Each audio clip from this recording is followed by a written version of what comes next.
All right, so first of all, forgive my voice, and I might be a little bit out of breath because I'm congested, but I wanted to kind of give you a tour of the garden. So we have lemon verbena. You can see here, it smells really yummy. Does pretty well out here. And then we've got spearmint. We'll see. I didn't grow these two from seed. We got them as starts. So I got this actually from a nursery, and this was at my grocery store. I saw it, couldn't resist because it smells amazing. These are garlic. Now it's too early to actually plant garlic, so what we did is we started garlic in the house, and they grew up these chives basically, and the chives are so yummy. They're buttery. They're very soft. They do really yummy in soups. So I thought, well, let's just buy another clove. So that's what we did. We got another clove of garlic, and each one of these little sprouts is a single clove. Obviously, you know that they sprout. So we put them in here. We're going to use the sprouts in soups, all sorts of stuff. And then this fall, we'll actually plant garlic. It overwinters. And then by the spring, we'll have actual garlic. So this is really just our garlic chive situation. This is our herb garden. So we have cilantro. We have mature basil. We went out and got this basil today because we put some more in the beds. And we use a lot of basil, so I just wanted to have, we like to do pestos, we like to do, we put basil like in everything. So we have 4 basil here, we got 2 mature ones there. They're not like fully mature, but they're bigger. Got cilantro, because you know, cilantro's yummy. We have lemon balm. We have sage. And this one is just a, we have some woodland sage in the front yard. The seed packet on this one just said straight up sage, so I'll see what it is. This one is thyme. We had some English thyme in the front yard, but I think it got ripped out by our gardener this year, so we'll see if it comes back. And then dill, because, you know, we're doing a lot of pickling. Gotta have dill for the pickles. This is one that I got at Taylor's today. It's a more mature dill plant because we put our dill out in the beds for the other plants. And that one will be for like pickling and whatnot. This is arugula. It's actually super yummy already. Very spicy. I think as it matures a little bit, the flavor will kind of not be quite so radishy. But I think it tastes amazing. It's doing really good. So this one we actually started indoors from seed. And then we kept it under a light, so you can see like the stems are actually really strong. And we decided, okay, we'll move it outside, and it's done absolutely phenomenal outside. I just started these yesterday. This is butter crunch lettuce, because the lettuce that we started inside, some of it's doing pretty good. I want it to form a full head of lettuce. But you can kind of see like over down here, it's a little bit leggy. So what that means is that it didn't have quite enough light inside, and so it was reaching towards the light, and in reaching it kind of basically like stretched itself, and so it's a little bit leggy. So that's why I have this start over here, that empty one. Forgive me, I'm out of breath, not because it's just congestion. So these, we'll see how they do. I'll see. Hopefully they'll survive. And then here I've got some red bell pepper. We put them in the pots because we ran out of room in our beds. But the pots, so I've got 2 red bell pepper here, a red bell pepper here, and this is the datil pepper. My friend from work gave me one of these, and this, I looked it up, it's a Spanish variety of pepper. It's a little bit hotter than a jalapeno, but not as hot as a habanero. So I'm really excited about this. I'm hoping that if it works out, that out here it'll get pollinated and I can get some good seeds for next year and grow it again. So here, this is one of our big raised beds, and this hose system. So we have 2 options for watering. We've got the rain barrel, which is connected to our gutter. And so this rain comes down this downspout into this gutter, comes down here, and into this here.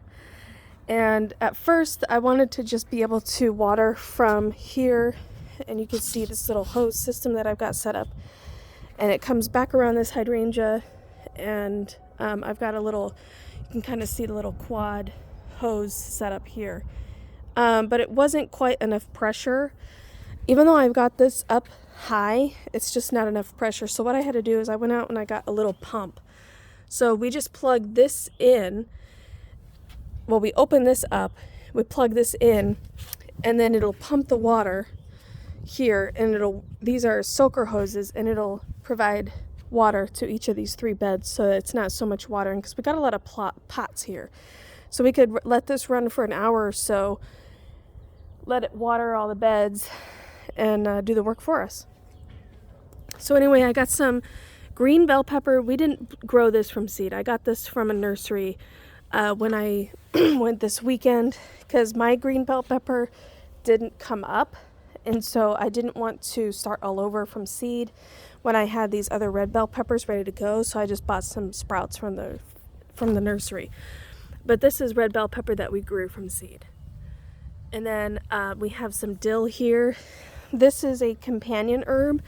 Of course, we can harvest it and use it, but the dill is going to provide some anti-disease and pest properties to the peppers. And it's a really good companion herb, so that we're not having to put a whole lot of chemicals. What we really plan to do is hopefully do some, use some flowers and herbs. We planted some marigolds here, because marigolds provide a really good pest deterrent as well. And then if we need be, we won't use a chemical-based pesticide, but we can use some oils, like essential oil type things, to kind of mitigate. And then for aphids, though we don't have any issues with those on the ones that are established, for aphids we could just spray those kind of like a soapy water and they'll get rid of them. These are our cherry tomatoes, these 4 here. So we just transplanted those today. These were growing inside, but we decided that our other plants that we moved outside a couple weeks ago are thriving. So we wanted to get everything outside, especially since we're not going to have another frost. It's been really nice weather, not this last week, but the week coming is going to be nice and moderate. Got another row of basil, can never have enough. And then this one is a different variety of tomato than these 2, but they're all like the larger tomatoes. So these are all going to be like your regular, like beefsteak type, the sliceable ones. This is a row of cilantro. Again, the basil and the cilantro are really good companion herbs to kind of mitigate the disease and pests. And then we have cayenne here. This is a cayenne pepper. I'm not sure that they'll stay here, because in the afternoon, like this part of the bed gets really good sunlight here in the morning towards early afternoon. So we get a good solid 6 hours here. But the problem is that the sun doesn't actually reach to the end of this part of the bed. So I think we're going to probably have to move these. We're going to just see how they do. But there's just not enough sun. So we'll see. This is our second bed. So this is basically like our salsa bed. We've got the tomatoes, the cilantro, the bell pepper, the bell pepper, the cayennes. You know, this is our salsa / spaghetti sauce bed. These are like our vegetables. So this is green bean here. We've got 4 green beans. These are pole beans. The actual bean itself will end up about this big, hopefully, if we are successful. But the plant grows to like 10 feet high. So this is the starting trellis, and we may end up having to put like a bamboo here, like a, not live bamboo because it'll get everywhere, but like a bamboo pole. That's why it's a pole bean, and we'll have to trellis it up here. And then we have gherkin cucumbers in these 4. So we have 1, 2, 3, 4. And the gherkins are about yay big. They'll get spiky, really good for pickling. Basically the only reason we're growing pickles. Also, fun fact, we've got all the veggies necessary. Celery's in the house in that sunroom right there. We're going to put the celery out here when it gets a little bit bigger. But we've got all the veggies that we need to make a really yummy gazpacho. So hopefully these cucumbers will work out because I need those for the gazpacho. And then we have, I just like saying that word. Then we have some dill. And this is what I'm talking about, leggy. Again, you can kind of see it kind of fell over.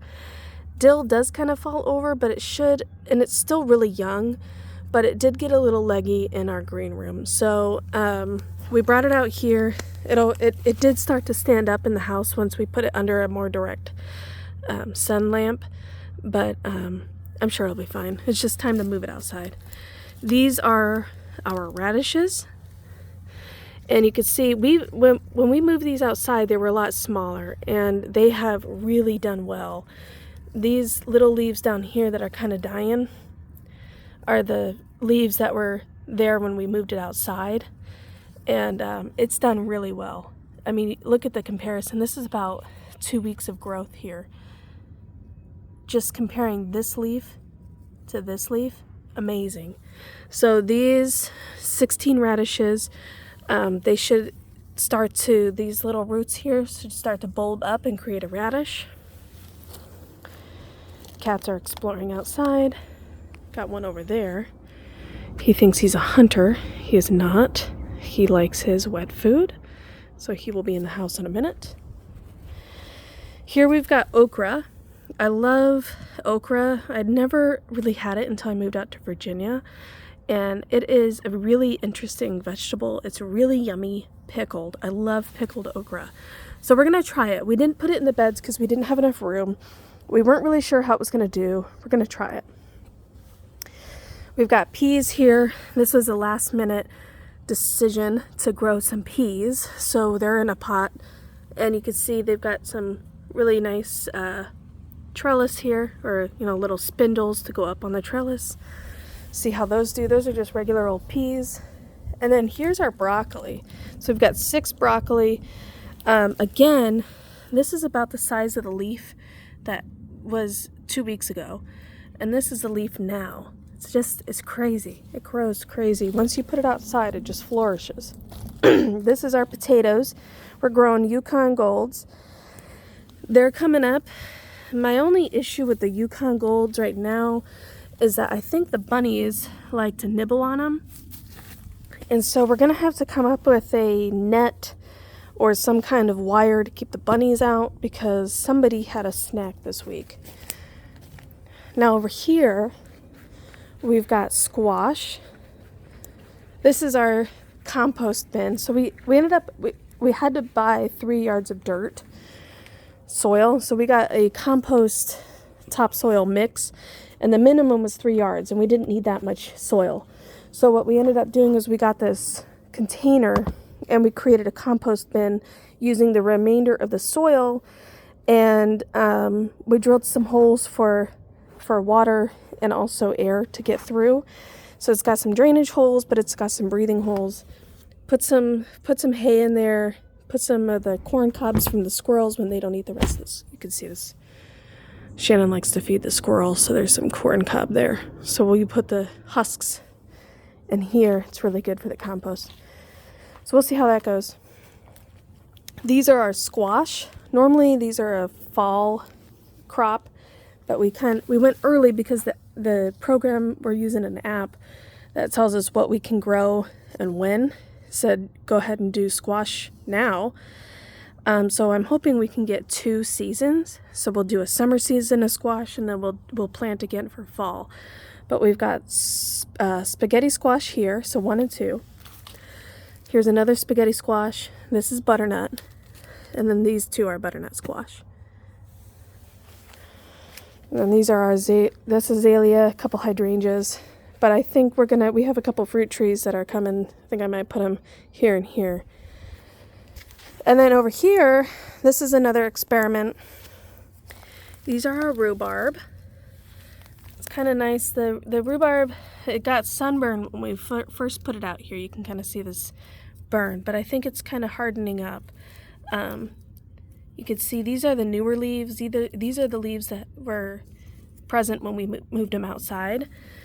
And kind of happened to all 3 rhubarb plants that we planted. But if you look, this true leaf is starting to come up, the mature one. So it's doing okay. Here's another true leaf that sprouted when we moved it out here. This is another fresh leaf that came up. These are the original leaves. So it kind of got sunburnt when we first put it out here. Now it's hardened. It kind of knows what day it is, and it's doing okay. Part of the issue too is that this area of the yard, this little band, gets a lot of concentrated sun in the mid-afternoon, early evening. Same with this. So I'm going to watch the squash, see how it does. This area here, it gets good sun. These 3 get good sun in the morning and shade in the evening. So I'm hoping that, at least 6 hours and it'll be fine. And then we've got my 3 cats. I've got 2 more, I'm not gonna lie, but the 3 that are out here. Come on, everybody in. That's just gone.